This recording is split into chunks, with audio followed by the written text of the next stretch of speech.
Hello students, welcome. आज हम अपना लेक्चर नंबर 29 स्टार्ट करेंगे, जिसका टॉपिक रहेगा holistic technologies, production system and management models. ठीक है, तो इस टॉपिक को हम शुरू कर लेते हैं। पहले हम देख लेते हैं ये हॉलिस्टिक टेक्नोलॉजीज, प्रोडक्शन सिस्टम और मैनेजमेंट मॉडल्स की बात क्यों की गई है। देखिए, जब हम सोसाइटी के अंदर वर्क करते हैं, अपनी प्रोफेशनल लाइफ को जीते हैं और रेस्ट ऑफ द नेचर के ऊपर जब हम वर्क करते हैं, है ना, तो दोनों ही केसेस में हमें क्या करना है, जो अभी तक हम हार्मोनी पढ़ते हुए आए हैं उसको हमें मेंटेन करके रखना है। तो जब हम नेचर पे वर्क करेंगे तो फिजिकल फैसिलिटीज का प्रोडक्शन होगा और उन फिजिकल फैसिलिटीज को हम अपनी नीड्स को पूरा करने के लिए इस्तेमाल करेंगे। अब ये जो हमारी फिजिकल फैसिलिटीज हैं, इनके लिए हमें कोई ना कोई प्रोडक्शन सिस्टम का यूज करना पड़ेगा, कोई ना कोई टेक्नोलॉजी यूज करनी पड़ेगी। सारी चीजों को मैनेज करने के लिए हमें कई तरह के मैनेजमेंट मॉडल्स बनाने पड़ेंगे। तो अगर ये प्रोडक्शन सिस्टम, टेक्नोलॉजीज और मैनेजमेंट मॉडल्स हार्मोनी के अगेंस्ट होंगे, हार्मोनी के साथ साथ हार्मोनी के अनुरूप नहीं चलेंगे, तो जैसे आज की डेट में हमारे सामने नेचर के अंदर बहुत सारी प्रॉब्लम्स आ रही हैं, वो प्रॉब्लम हमेशा बनी रहेंगी।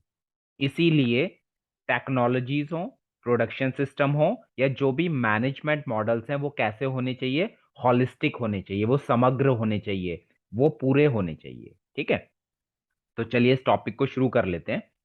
Right understanding help us to develop a vision for holistic approach. ठीक, तो अभी तक हम राइट अंडरस्टैंडिंग की बात करते आए हैं, सही समझ की बात करते आए हैं। तो जब हम सही समझ की बात करते हैं तो उससे हमें पता चलता है कि राइट अंडरस्टैंडिंग अगर मेरे अंदर है तो वो हमें एक विजन देती है हॉलिस्टिक अप्रोच का। हॉलिस्टिक अप्रोच का मतलब है the processes and the technologies adopted by us must be compatible with nature। तो हॉलिस्टिक अप्रोच का मतलब है कि हम ऐसी टेक्नोलॉजीज इस्तेमाल करें, हमारी अप्रोच ऐसी होनी चाहिए जो नेचर के कंपैटिबल हो, है ना, नेचर का एनरिचमेंट उससे हो सके, उससे नेचर का एक्सप्लॉयटेशन ना हो। ठीक, a holistic model is inherently conducive to the comprehensive human goal. और हॉलिस्टिक मॉडल को अगर हम अप्लाई करेंगे तो वो बिल्कुल हमारे जो हमारा कॉम्प्रिहेंसिव ह्यूमन गोल है उसके अनुरूप होगा। ठीक, तो हॉलिस्टिक मॉडल को अपना के हम कॉम्प्रिहेंसिव ह्यूमन गोल को भी क्या कर सकते हैं, अचीव कर सकते हैं। The three broad criteria to guide the development of such technologies system are. तो बेसिकली हमने तीन क्राइटेरिया बनाए हैं जिससे हम ऐसी टेक्नोलॉजी और ऐसे सिस्टम्स का डेवलपमेंट कर सकते हैं। पहला है इसमें in accordance to appropriate needs and lifestyle. सबसे पहले हम अपनी ज़रूरतों को देख लें, अपनी लाइफस्टाइल को देख लें, उसके अकॉर्डिंगली जो फिजिकल फैसिलिटी की नीड्स हैं उनका हम प्रोडक्शन करें। ऐसा ना हो हम अननेसेसरी चीज़ों का प्रोडक्शन कर रहे हैं और नेचर का एक्सप्लॉयटेशन कर रहे हैं, है ना। तो हमारी क्या अप्रोप्रिएट नीड्स हैं, हमारा किस तरह का लाइफस्टाइल है, उसके अकॉर्डिंग हम अपनी टेक्नोलॉजी को यूज करें। सेकंड, वो टेक्नोलॉजी पीपल फ्रेंडली होनी चाहिए। और तीसरा क्राइटेरिया है कि वो टेक्नोलॉजी इको फ्रेंडली होनी चाहिए, एनवायरमेंट को नुकसान नहीं पहुंचना चाहिए। ठीक है, now evaluation criteria for technology. ऐसे कौन कौन से क्राइटेरिया हैं जिनसे हम टेक्नोलॉजी को सिलेक्ट कर सकते हैं कि हमें ये टेक्नोलॉजी का इस्तेमाल करना है। तो ये क्राइटेरिया हम तभी फुलफिल कर पाएंगे जब हमारे अंदर राइट अंडरस्टैंडिंग होगी, सही समझ होगी, है ना। अगर सही समझ नहीं होगी तो बेसिकली हम क्या करेंगे, हमारे अंदर एक मैडनेस होगी, एक पागलपन होगा कि हमें प्रॉफिट कमाना है। और प्रॉफिट कमाने के चक्कर में हम क्या करेंगे, ऐसी ऐसी टेक्नोलॉजी का भी इस्तेमाल करेंगे जो नेचर को नुकसान पहुंचाएंगी। ठीक, तो क्या क्या एवेल्यूशन क्राइटेरिया है वो देख लेते हैं। It should satisfy the real human needs. Basically technology ऐसी होनी चाहिए जो लोगों की रियल नीड्स हैं उनको सेटिस्फाई कर सके, उनको पूरा कर सके। जैसे बेसिक नीड्स हैं रोटी, कपड़ा और मकान। अब आज की डेट में हम हेल्थ और एजुकेशन को भी इसमें जोड़ लेते हैं, है ना। तो अगर इन नीड्स को पूरा करने के लिए टेक्नोलॉजी हमारी बन रही है तो बहुत अच्छी है। लेकिन जो हमारी हमने एक जो फैलाव कर लिया है अपने जीवन में कि बहुत सारी ऐसी चीजें हैं जिनकी हमें जरूरत नहीं होती, उनका भी प्रोडक्शन हो रहा है, ठीक है, सोसाइटी के अंदर। तो उन अगर हम उनको अच्छे से इवैल्यूएट करेंगे तो हमें पता लगेगा कि इन चीजों की हमें जरूरत ही नहीं है, तो ऐसी टेक्नोलॉजी को हम क्यों यूज करें, है ना। सेकंड है कंपैटिबल विद नेचर, जो टेक्नोलॉजी हो वो पूरी तरह से नेचर के साथ साथ हो, नेचर के अनुरूप हो, कंपैटिबल हो। It must promote the use of renewable resource of energy, जितने ज्यादा रिन्यूएबल रिसोर्स हम एनर्जी के यूज कर पाए उतना अच्छा हो। टेक्नोलॉजी ऐसी हो जो सनलाइट का ज्यादा से ज्यादा इस्तेमाल करे, जो विंड एनर्जी का ज्यादा से ज्यादा इस्तेमाल करे, ठीक है। तो ये ऐसे रिसोर्सेज हैं जो बेसिकली हमारे क्या है, रिन्यूएबल हैं, जिनको हम एक बार यूज कर लेंगे तो बार बार उनको यूज कर सकते हैं। फिर टेक्नोलॉजी हमारी लो कॉस्ट होनी चाहिए, क्योंकि टेक्नोलॉजी अगर लो कॉस्ट होगी तो उससे जो चीजें प्रोड्यूस होंगी वो लोगों को कम रेट पे मिल पाएंगी। एनर्जी एफिशिएंट होनी चाहिए, टेक्नोलॉजी में एनर्जी की वेस्टेज कम से कम हो। सेफ हो, पीपल फ्रेंडली हो, it must not harm health, हमारी ह्यूमन हेल्थ को, एनिमल की हेल्थ को, है ना, किसी की भी हेल्थ के लिए वो नुकसानदायक नहीं होनी चाहिए टेक्नोलॉजी। और जो प्रोडक्ट बने उस टेक्नोलॉजी से वो रिसाइकलेबल हो। आज की डेट में आप देखिए जैसे प्लास्टिक है, तो प्लास्टिक आप देखिए, पॉलीथीन देखिए कितना ज्यादा हमारे नेचर के अंदर आ गया और जो नुकसान पहुंचा रहा है।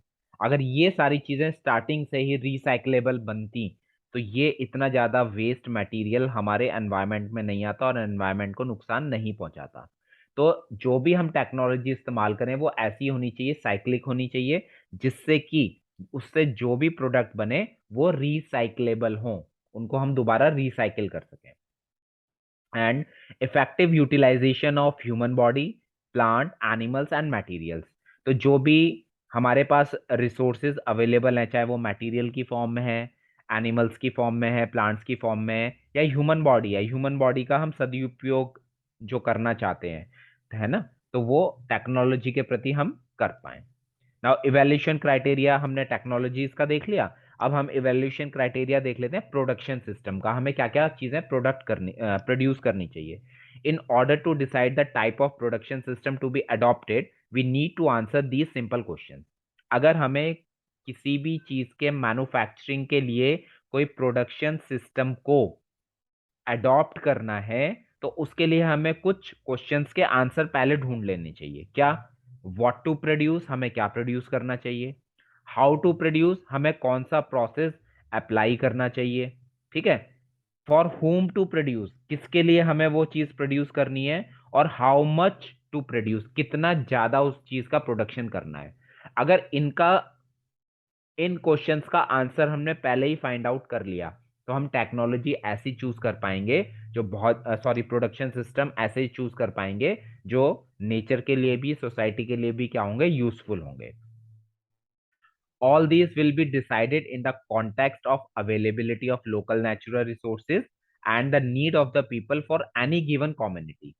इस बात पे भी डिपेंड करेगा कि जो हम प्रोडक्शन सिस्टम का इस्तेमाल करें उसके लिए लोकल नेचुरल रिसोर्सेज कितने अवेलेबल है ना। तो जो लोकल एरिया में जो रिसोर्सेज मिल रहे हैं उन्हीं के बेस पे हम अपने प्रोडक्शन सिस्टम को डिसाइड करें, अडॉप्ट करें, ताकि उन प्रोडक्शन सिस्टम में लोकल नेचुरल रिसोर्सेज का इस्तेमाल किया जा सके। और जब हम लोकल नेचुरल रिसोर्सेज का इस्तेमाल करेंगे तो हमारी जो कॉस्ट आएगी वो कम आएगी, ठीक है। और प्रोडक्शन सिस्टम ऐसा हो जो need of the people for any given community, जो लोगों की, किसी भी गिवन कम्युनिटी की, लोकल कम्युनिटी की जो नीड्स है उसको पूरा कर सके।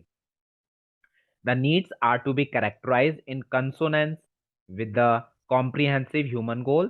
The specific criteria to judge the appropriateness of the production system may include the following, है ना। तो जो हमारी नीड्स हैं उनको हम किसके अनुरूप करें, अपनी नीड्स को हम जो ह्यूमन गोल है हमारा उसके अनुरूप करें। तो क्या क्या होना चाहिए अब इसको देख लेते हैं। एक क्राइटेरिया जो है प्रोडक्शन सिस्टम के लिए, पहला, optimal utilisation of local resources and expertise, जो भी लोकल लेवल पे रिसोर्सेज अवेलेबल हैं, जो भी लोगों में स्किल अवेलेबल है, उनका ऑप्टिमल यूटिलाइजेशन होना चाहिए। इकोनॉमिक वायबिलिटी एंड सस्टेनेबिलिटी, ठीक है, हमें ऐसा प्रोडक्शन सिस्टम इस्तेमाल करना चाहिए जो नेचर को नुकसान ना पहुंचाए और लॉन्ग लास्टिंग हो, ठीक। जो कॉस्ट है वो कम आए। प्रायोरिटी फॉर लोकल कंजम्पशन, चीजें ऐसी बनाए जो लोकल में अगर हम मैन्युफैक्चर कर रहे हैं तो लोकल एरिया में ही वो क्या हो जाए, उनकी डिमांड पूरी हो जाए। जैसे अब मान लीजिए कोई पर्टिकुलर एरिया ले लेते हैं, जैसे सपोज हम कोई भी एक रैंडमली डिस्ट्रिक्ट ले लेते हैं, जैसे लखनऊ ले लेते हैं, है ना। तो लखनऊ के अंदर जो लोकल रिसोर्सेज अवेलेबल हैं और लोगों की जो नीड्स हैं वहां के लखनऊ के लोगों की, उनको आइडेंटिफाई कर लें और प्रोडक्शन सिस्टम ऐसा बना लें कि जो लोकल कंजम्पशन है, जो लोग वहां पे चीजों को यूज करते हैं, वो लोकली वहीं पे प्रोड्यूस हो जाएं और लोग उसको कंज्यूम कर लें। Matching the pattern of production with the availability productivity in the local environment and the pattern of consumption, ये मैंने आपको बता ही दिया कि लोकल लेवल पे हम अपने एनवायरनमेंट के अंदर जो भी रिसोर्सेज हैं उनको आइडेंटिफाई कर लें। कंजप्शन का पैटर्न क्या है, किन किन चीजों का लोकल लेवल पे ज्यादा इस्तेमाल हो रहा है ना। तो उनका हम क्या कहते हैं, सर्वे कर लें और उसके अकॉर्डिंगली प्रोडक्शन सिस्टम को यूज करें। Promoting individual creativity and sense of accomplishment. ठीक, इंडिविजुअल लेवल पे भी देख लें कि जो ह्यूमन रिसोर्स अवेलेबल है लोकल एरिया में, उनके अंदर क्या क्या स्किल्स हैं, उनके अंदर क्या क्या एक्सपर्टीज हैं, क्या क्या उनके अंदर क्रिएटिविटी है, उनका हम लोकल एरिया में इस्तेमाल करें। फिर प्रोडक्शन सिस्टम जो हो वो पीपल फ्रेंडली हो, इको फ्रेंडली हो। ठीक है, ensuring requesting quality of production, जो प्रोडक्शन की क्वालिटी हो वो भी अच्छी होनी चाहिए, जितनी मतलब रिक्वेस्ट है, रिक्वेस्ट का मतलब यहाँ पे ये है कि जो हमें एक अच्छी क्वालिटी चाहिए वो प्रोडक्शन सिस्टम के थ्रू एंश्योर हो सके। Safe and conducive to the health of person involve in production as well as others, जो लोग प्रोडक्शन सिस्टम में लगे हुए हैं, जो फैक्ट्री में मैन्युफैक्चरिंग का काम कर रहे हैं, उसमें जो प्रोडक्शन सिस्टम यूज हो रहे हैं वो उन वर्कर्स की हेल्थ के लिए भी सुटेबल होने चाहिए। ठीक है। And nine, decentralise system capable of meaningful employment of people in the community, local level पे लोगों को क्या मिल सके, एम्प्लॉयमेंट भी मिल सके। मैनेजमेंट मॉडल्स देख लेते हैं। The management needs to focus at the fulfillment of the people involved in the production system as well the uses of the produce and not to profit mania। अब देखिए management किस तरह का होना चाहिए। Management needs to focus on the fulfilment of the people involve in the production system, production system में जो लोग इन्वॉल्व हैं उनकी नीड्स को फुलफिल करने के लिए हमें मैनेजमेंट मॉडल्स बनाने पड़ेंगे। और साथ में ही हमें क्या प्रोड्यूस करना है ना, कितना प्रोड्यूस करना है वो हमें मैनेज करना पड़ेगा। और जो हम प्रोडक्शन करें वो प्रॉफिट मेनिया नहीं होना चाहिए, एक पागलपन नहीं होना चाहिए कि हमें सिर्फ प्रॉफिट कमाना है। ठीक है, तो मैनेजमेंट मॉडल्स के लिए चूज करने के लिए जो क्राइटेरिया हैं वो हैं the whole unit working as a well knit family. जो भी मैनेजमेंट मॉडल हम यूज करें उसमें ये होना चाहिए कि एक फैमिली की तरह हम लोग काम कर रहे हैं, कोई इंडिविजुअल की तरह काम ना करें। ठीक है। फिर जो भी मैनेजमेंट मॉडल हो वो कोऑपरेटिव हो और मोटिवेशनल हो, लोगों को मोटिवेट करने वाला हो। Ensuring correct appraisal of human labour. Correct appraisal of human labour का यहाँ पे मतलब है कि जो लोग लेबर हैं, जो प्रोडक्शन सिस्टम में लगे हुए हैं, टेक्नोलॉजी का इस्तेमाल करने कर रहे हैं, उनको अपने काम करने का प्रॉपर, जैसे कहते हैं सैलरी जो है वो मिलनी चाहिए, उनका करेक्ट अप्रेजल होना चाहिए। Then targeting employer employ as well as consumer satisfaction and not profit maximisation. हमें जो एम्प्लॉयर है, नौकरी है ना, और जो एक नौकरी करने वाला है, एक नौकरी देने वाला है, उनके बीच में बिहेवियर अच्छा होना चाहिए, तालमेल होना चाहिए। और साथ में कंज्यूमर सेटिस्फैक्शन के लिए बेसिकली मैनेजमेंट मॉडल्स का हमें इस्तेमाल करना चाहिए, ना कि प्रॉफिट के लिए। Sharing of responsibilities and participate participative mode of management. जो मैनेजमेंट मॉडल्स हों उनमें एक टीम वर्क होना चाहिए ताकि सभी लोगों में रिस्पॉन्सिबिलिटी को शेयर किया जा सके, सभी सभी लोगों का पार्टिसिपेशन होना चाहिए।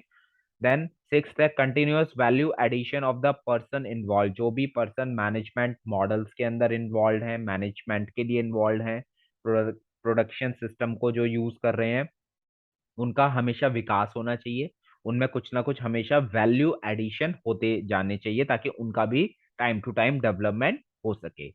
Last but not the least, effectively integrating individual competencies and complementarity. ठीक है।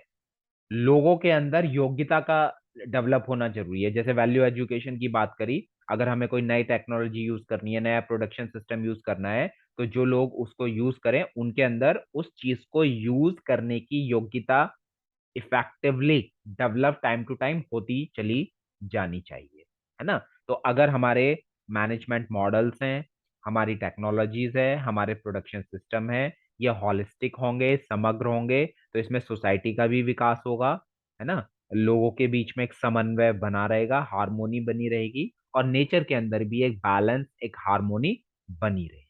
ठीक है। तो ये आज हमारा लेक्चर नंबर 29 कंप्लीट है। एक लेक्चर और आएगा, है ना, लेक्चर नंबर 30। तो उसमें हमारी जो है पूरी जो ह्यूमन वैल्यू का सिलेबस है वो कंप्लीट हो जाएगा। तो आपको अगर वीडियो पसंद आ रहे हैं तो इनको लाइक जरूर कर दीजिए, शेयर कर दीजिए। ठीक है। आज के लेक्चर में इतना ही रखते हैं। Thank you.